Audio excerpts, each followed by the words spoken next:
Should a married couple have separate or joint bank accounts? Keep listening and find out.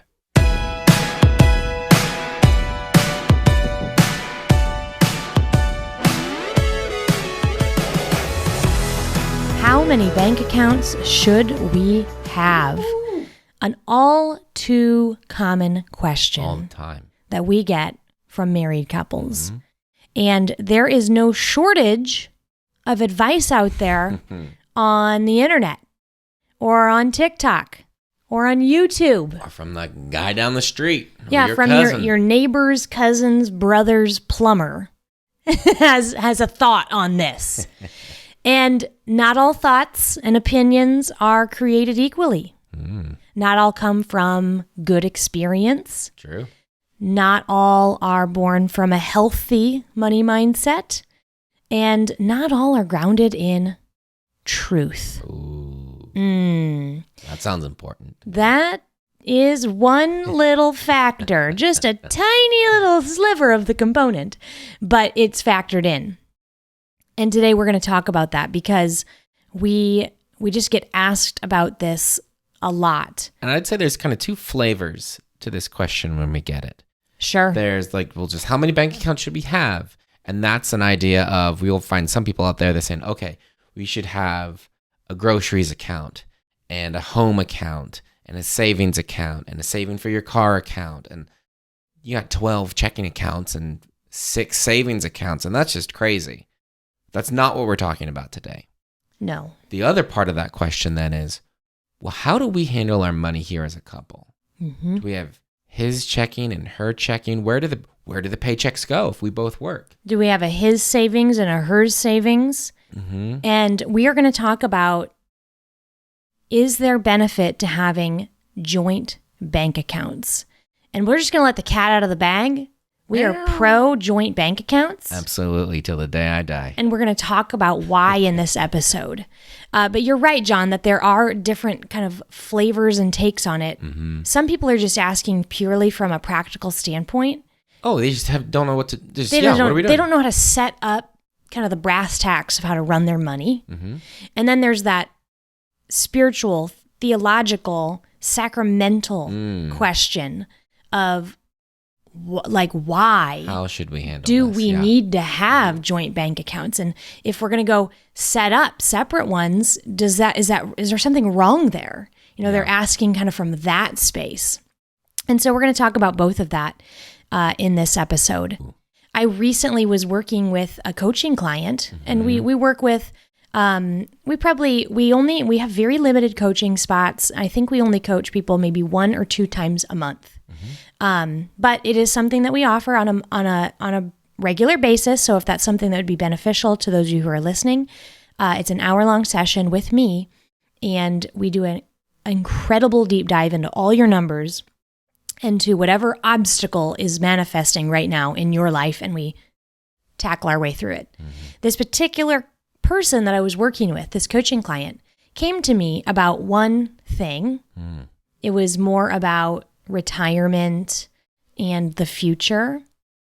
And we discovered in this conversation that her and her husband, faithful Catholics, sacramental marriage, they've had separate bank accounts, separate financial realities, separate everything money-wise, their entire marriage of, I forget what it was, maybe 15 or 16 years. And, we talked about that gently. Yeah.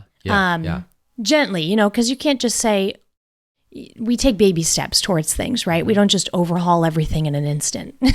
So it wasn't the moment to, come down and be like, you have to. What are you doing? You're crazy. No. I coached gently, but I brought it up. It was, we are.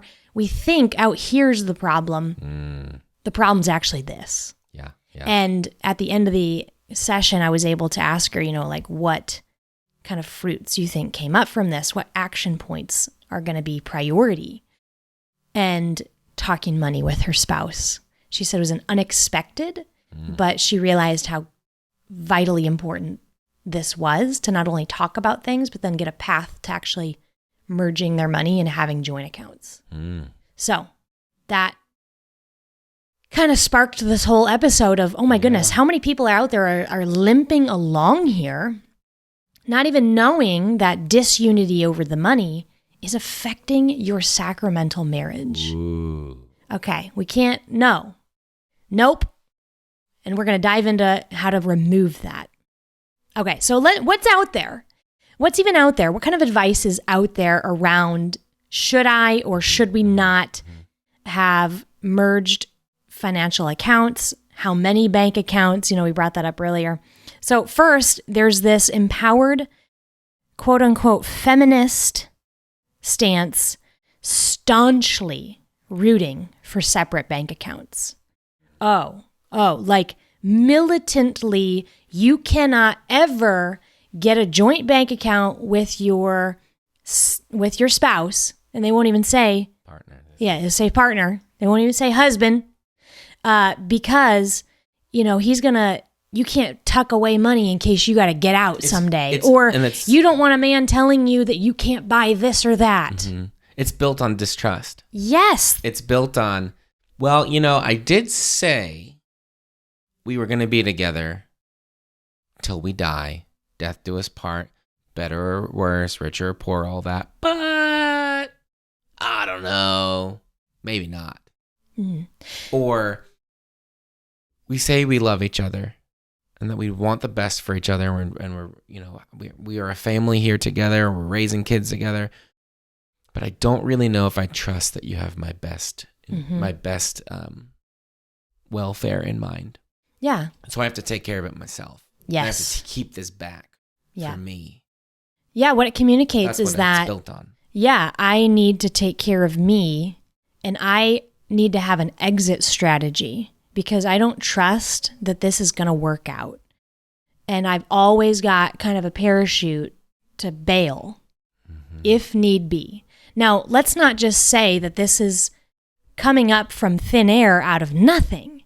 How many, women have we seen or heard or met where the men in their life failed them? They stayed home with the kids. They raised them. Maybe they didn't pursue career opportunities.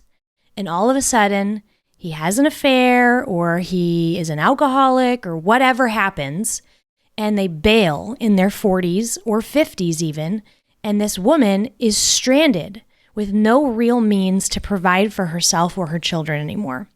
And he's ghosted. So we have a crisis in our culture of fatherhood and husbands. Mm-hmm. So that is one thing. But the solution is not, let me develop a back exit. Mm-hmm. That's never the solution. The solution is raising our men to a higher standard. The solution is communicating in your marriage and getting way ahead of these things before they'd ever even happen. And that can be done through lots of different strategies. Finances do play a role into that. And being united in your money can help you spot or see some of these things that could be divisive and toxic earlier than if you didn't have the united money. Nip it in the bud. So there's the empowered feminist. That's that side of the spectrum. Yep, don't ever unite your money to a man. He's going to screw you.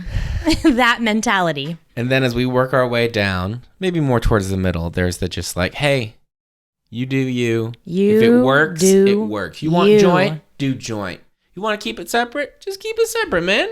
You don't need to go down to the bank again. Just easy. That is, you do you might be the cultural slogan. Oh, and there just it sounds good, but it's so toxic. Mm-hmm. It's so relativistic. Yeah. It will not, it's so namby-pamby, it won't firmly land anywhere. It just doesn't help anybody, right? Oh, you want to drink paint thinner instead of water? You go ahead. That's what you want. That's what you do. You want to destroy your life and your health and all that? Okay. You do you. And it's this idea of, it basically just boils down to convenience and preference. That there isn't really any sort of moral weight to either direction. There isn't really a rightness to which path you're going to choose. So just choose whatever. It's the ultimate hallmark of relativism. And it's deadly. Yeah. Because it doesn't get anybody anywhere. Yeah. It just keeps you lost and confused, feeling like you're the problem. But really, it's just nobody around you is willing to draw lines in the sand and tell you what needed to be what. Wow. From real experience. Do you desire to get on the same financial page with your fiancé or spouse, but don't know how? All too often, we meet Catholic couples who assume the sacrament of marriage will be enough to prevent money fights. But it doesn't. Inviting God into your finances, intentionally merging your money, creating a unified vision for your future, and understanding prudent money habits is what will. If that sounds exactly like what you need, join us in an upcoming workshop we're leading on October 27th at 7:30 p.m. Central. It's called Money Together. We're leading the 3-part workshop live in one night with the goal of helping you get on the same financial page once and for all. Go to walletwin.com/moneytogether to register now. That's walletwin.com/moneytogether. All right, this last one is the One Flesh Union joint bank account crowd, of which we are firmly a part. Ding, ding, ding, ding, ding. Nailed it! We are absolutely pitching our tent, parking the RV. Planting the flag. In that camp. Oh, yeah. You are married. You are one. You are called to leave behind a life built around yourself. And you are dead to the old man, to the man who was alone. You are now a one flesh union. Mm-hmm. Two people trying to become one. It's a really hard process. That's why marriage is so sanctifying and good. But your money has to be part of this. You cannot just say, oh, we're so united. We pray together. We don't use any contraception, all blah, blah, blah, blah, blah. But, our money's a mess. We fight about it and we have separate accounts. Mm-hmm. Nope. You don't get to do that. This one flesh union needs to spill over into your finances as a couple. Mm-hmm. Therefore, a man leaves his father and his mother in his own bank account and cleaves to his wife, and they become joint account owners. Okay, that's not what it says in Genesis 1:24, but it might as well, right? You're becoming one flesh. You're in this together. The two become one. And if you really believe that the two become one in marriage, well, then how could you even possibly have different separate accounts? Mm-hmm. That would be you splitting yourself in half to have two different accounts. Yep. You are one. Have one account. It only makes sense to choose the third option. And I'll say, we're going to get into some of the why, like the big, deep why this makes sense.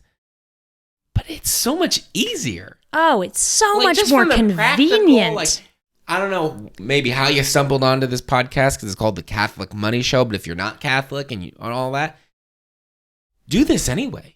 Yes, it's just practically better. I had friends, they recently gotten married.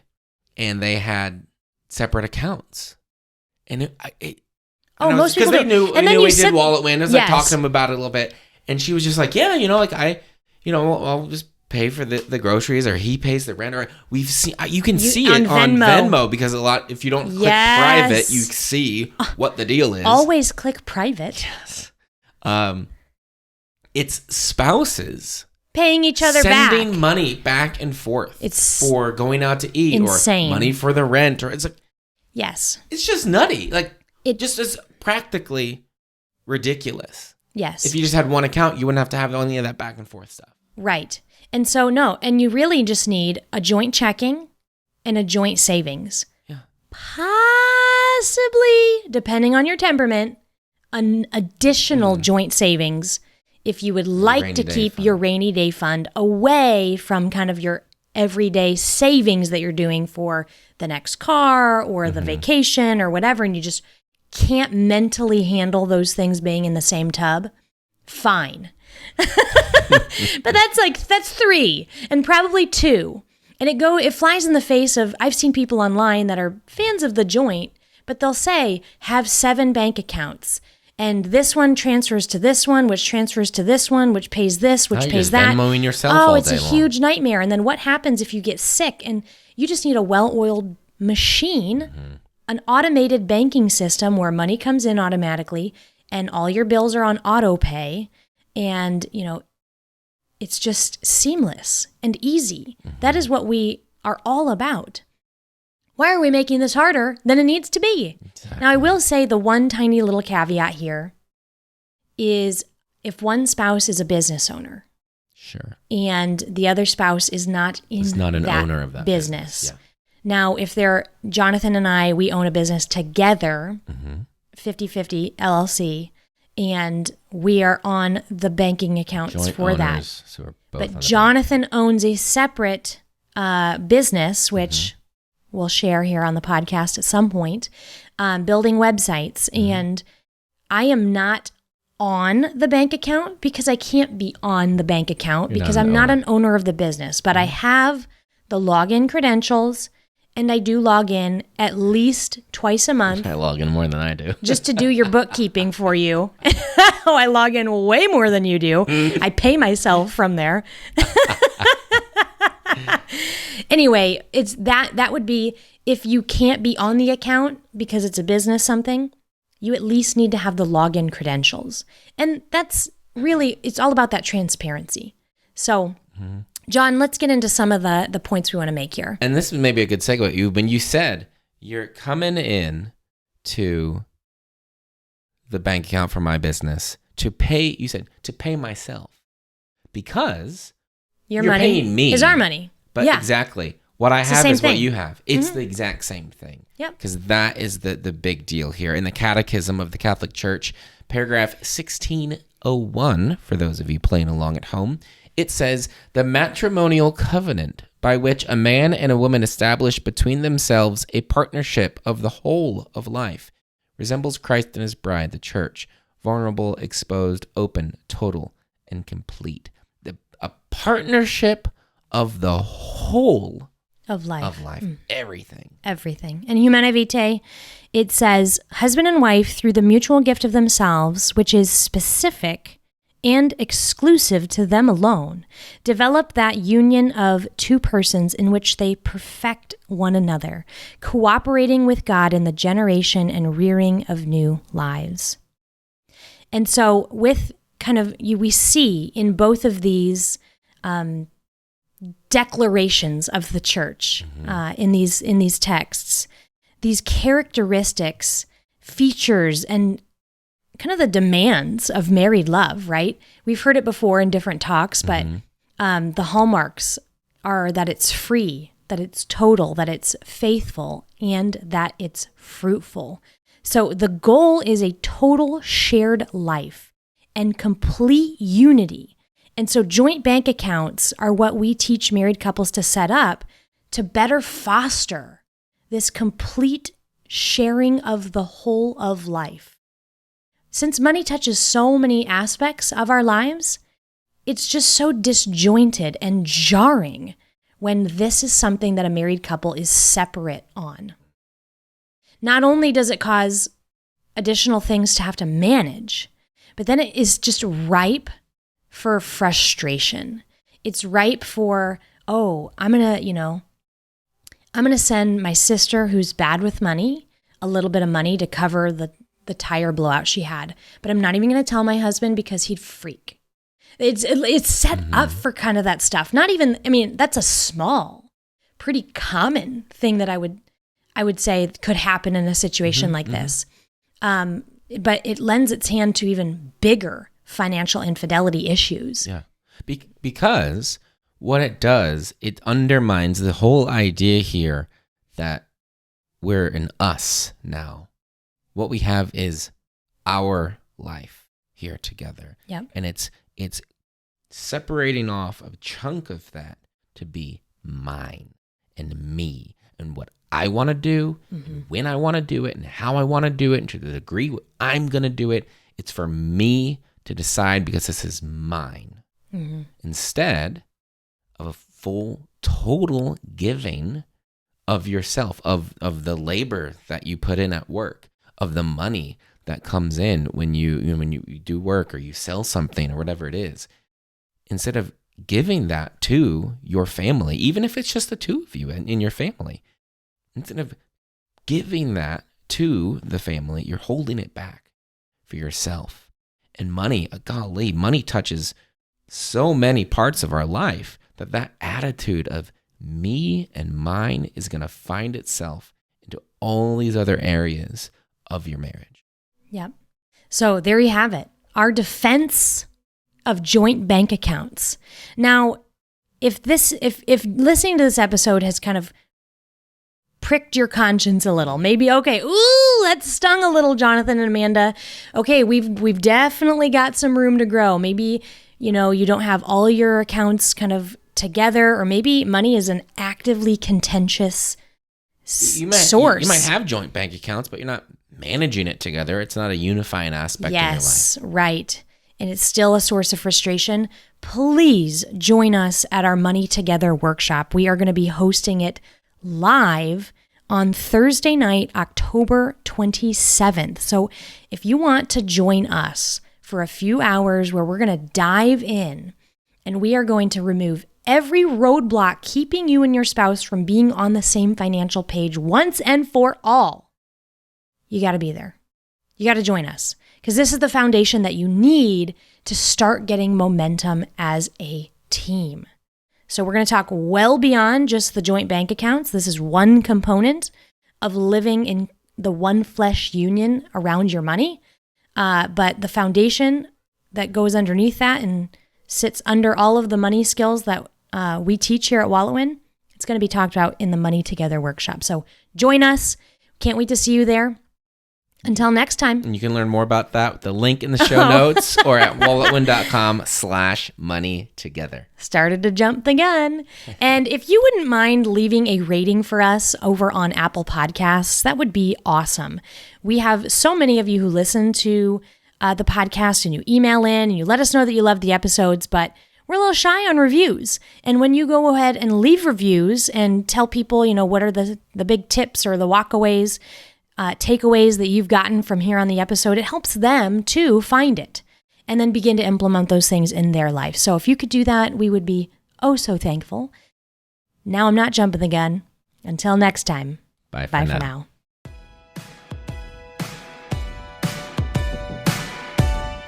Thanks for joining us today. You can learn more about this show and the Wallowin program at wallowin.com. Music in this episode's from Dylan Gardner. Listen to his new album, Almost Real, on iTunes, Spotify, or wherever you get your music. See you next week.